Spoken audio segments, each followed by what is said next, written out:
Grow के application में ETF यानी कि एक्सचेंज ट्रेडेड फंड्स में अगर आप इन्वेस्ट करना चाहते हो तो किस प्रकार से हम इन्वेस्टिंग कर सकते हैं। निफ्टी 50 के ईटीएफ्स अगर आपको खरीदने हो, गोल्ड के ईटीएफ खरीदने हो, सिल्वर के ईटीएफ खरीदने हो या बाकी किसी इंडेक्स के ईटीएफ अगर खरीदने हो तो कैसे हम कर सकते हैं, आइए देखते हैं। तो सबसे पहले हमें लॉगिन करने के बाद ऊपर की तरफ जो सर्च बार है वहां पर एक बार क्लिक करना है। क्लिक जैसे ही आप कर देते हो आपके सामने ये जो ईटीएफ वाला जो सेक्शन है उसके ऊपर आपको क्लिक करना है। तो अब क्या होता है, जो भी आप सर्च करोगे ना आपको सिर्फ ईटीएफ शो होंगे।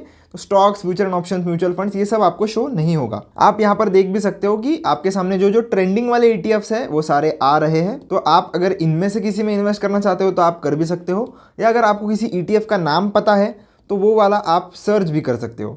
जैसे मान लीजिए मैं यहाँ पर गोल्ड बीज में इन्वेस्ट करना चाहता हूँ जो कि एक गोल्ड का ईटीएफ है। तो गोल्ड मैंने सर्च किया तो आप देख सकते हो जितने भी गोल्ड के ईटीएफ्स होंगे ना उसकी लिस्ट मेरे सामने आ जाती है। तो सबसे ऊपर आया है गोल्ड बीज, फिर उसके बाद है टाटा का गोल्ड एक्सचेंज ट्रेडेड फंड, फिर ग्रो का गोल्ड ईटीएफ है, आईसीआईसीआई प्रू का है, एचडीएफसी का है। तो ऐसे बहुत सारे आपके सामने आ जाते हैं। आपकी मर्जी है, आपको जिसमें भी इन्वेस्ट करना है आप कर सकते हो। बस एक बात का ध्यान रखिए, जिस भी ईटीएफ को आप चुन रहे हो एक बार देख लेना कि उसमें लिक्विडिटी है या नहीं, यानी कि उसमें ट्रेडेड जो वॉल्यूम्स हैं वो अच्छे खासे होने चाहिए।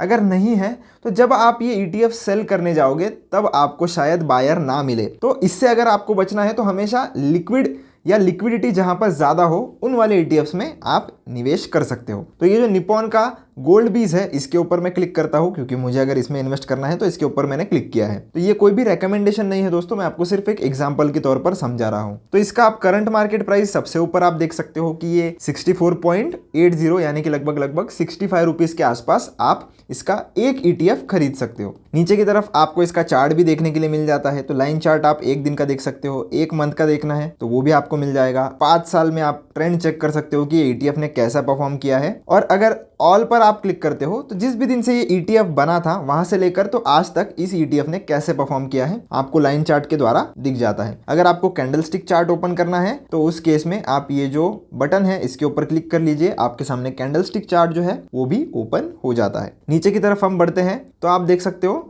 ये जो 2 शेयर्स आपको बता रहा है ये आपके इसमें नहीं बताएगा क्योंकि मेरे पास इसके पहले से 2 यूनिट या 2 ईटीएफ जो है वो पड़े हुए हैं। अगर आपने पहले कभी भी इन्वेस्ट नहीं किया है तो ये चीज़ आपको शो नहीं होती है। इसी के साथ साथ अगर आपको ईटीएफ में एसआईपी करनी है तो वो भी आप कर सकते हो। उसके लिए आपको यहाँ पर क्लिक करना पड़ेगा और आपका एसआईपी जो है वो शुरू आप कर सकते हो ईटीएफ में भी। नीचे आपको कई सारे फैक्टर्स देखने के लिए मिलते हैं, जैसे आज का लो हाई, 52 वीक लो हाई, फिर लोअर सर्किट इसका कहाँ पर है, अपर सर्किट कहाँ पर है, और ये जो वॉल्यूम है इसकी बात मैं कर रहा था। तो आप देख सकते हो लगभग 61 लाख के आसपास का आज इसमें वॉल्यूम ट्रेड हुआ है। तो ऐसा वॉल्यूम अगर होगा तो आपको लिक्विडिटी इश्यूज नहीं आएंगे। आप जब चाहो तब आपका ये जो ईटीएफ है वो सेल कर पाओगे आराम से बिना किसी लिक्विडिटी इशू के। नीचे की तरफ आप देख सकते हो कि फंड ने कितना रिटर्न दिया है 1 साल में, 3 साल में, 5 साल में, ऑल ये सारी चीज़ें आपको देखने के लिए मिल जाती है।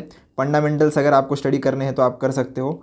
एक्सपेंस रेशो ध्यान रखिए दोस्तों, ईटीएफ में एक्सपेंस रेशो भी होता है। क्यों?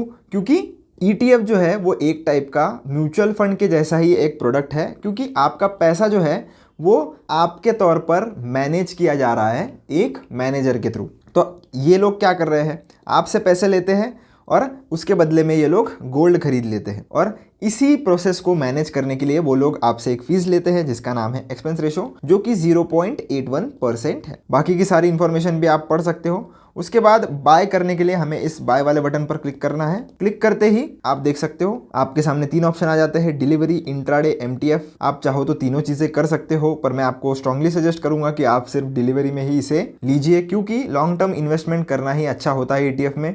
ईटीएफ में आप अगर इंट्राडे में ट्रेडिंग करना चाहते हो तो कर सकते हो, पर थोड़ा रिस्की होता है। तो पहले पूरा नॉलेज ले लीजिए, उसके बाद ही इंट्राडे में ट्रेड कीजिए। डिलीवरी को आपको चूज करना है लॉन्ग टर्म बाय करने के लिए। एनएससी बीएससी आपके ऊपर है, ऊपर आप प्राइजेस देख सकते हो लगभग सेम ही है, तो एनएससी पर ही इसे मैं रहने देता हूं। अब अगर आपको किसी एग्जैक्ट प्राइस पर या किसी अलग प्राइस पर इसे बाय करना है। मान लीजिए ये 64.80 के आसपास चल रहा है, आपको चाहिए कि जब ये 60 रुपीज पर आए तब मैं इसे बाय करूं, तो यहाँ पर आप 60 रुपीज की प्राइस लगा दीजिए लिमिट सेलेक्ट करके।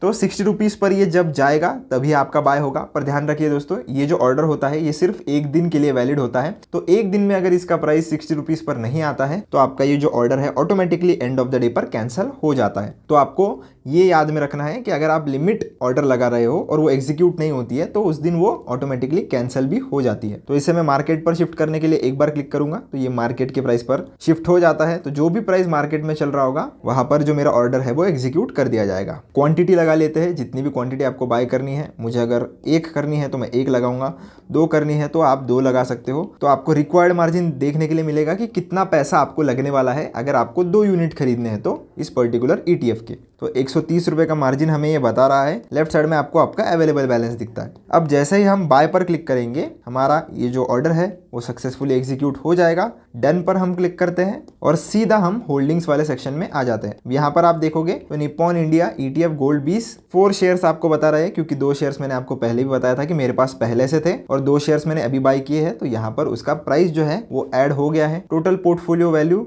आपको यहाँ पर देखने के लिए मिल जाती है। तो नीचे की तरफ आपने कितना पैसा इसमें इन्वेस्ट किया है और ऊपर की तरफ आज के डेट में उसकी वैल्यू कितनी है ये आप देख सकते हो। ग्रीन रहा मतलब आपकी वैल्यू जो है वो इन्वेस्टमेंट से बढ़ चुकी है, रेड है मतलब आपकी वैल्यू जो है वो इन्वेस्टमेंट से कम हो गई है। तो कुछ इसी प्रकार जो है वो ETF में हम इन्वेस्ट कर सकते हैं। अगर आपको चाहिए कि मैं एक डिटेल वीडियो बनाऊं कि ETF में हम SIP कैसे कर सकते हैं तो आप मुझे वो भी कमेंट करके बता सकते हो, फिर उसमें हम अलग से देखेंगे कि SIP हम ETF में कैसे लगा सकते हैं। वीडियो अगर पसंद आया हो तो लाइक शेयर सब्सक्राइब चैनल को जरूर से करना। मिलता हूँ आपसे नेक्स्ट वीडियो में। धन्यवाद।